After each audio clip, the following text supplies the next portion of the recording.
Émeric Caron réclame 100 000 € au magazine Rolling Stone. Émeric Caron attaque Rolling Stone au prud'homme et réclame 100 000 € au magazine, dont il a furtivement été le rédacteur en chef. Émeric Caron entre en guerre juridique avec le magazine Rolling Stone. Le 30 mars dernier, l'ancien chroniqueur télé a attaqué au prud'homme, le Canard pour lequel il a brièvement été rédacteur en chef, comme le révèle l'Express dans son dernier numéro paru le 4 avril. En octobre 2016, Émeric Caron acceptait de travailler pour Rolling Stone, afin de concurrencer les Inrocks avec une nouvelle formule, axée sur l'information et la politique.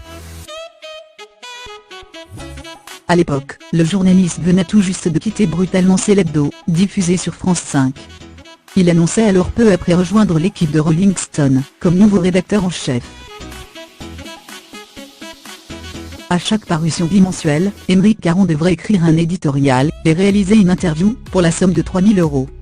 Ce qui représente 3-4 jours de travail, estime son avocat dans les colonnes de l'Express.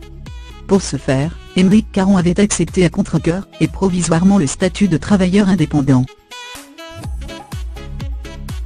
Après avoir accepté ses nouvelles fonctions, Émeric Caron a déchanté en découvrant ses conditions de travail.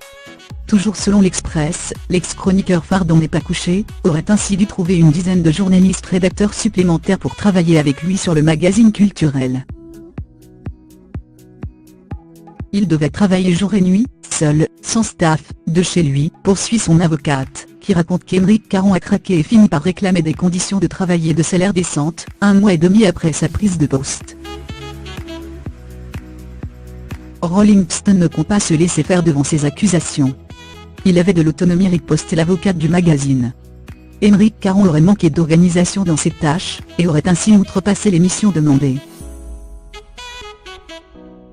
Tout journaliste doit être salarié, clame Émeric Caron, qui demande une requalification en salarié.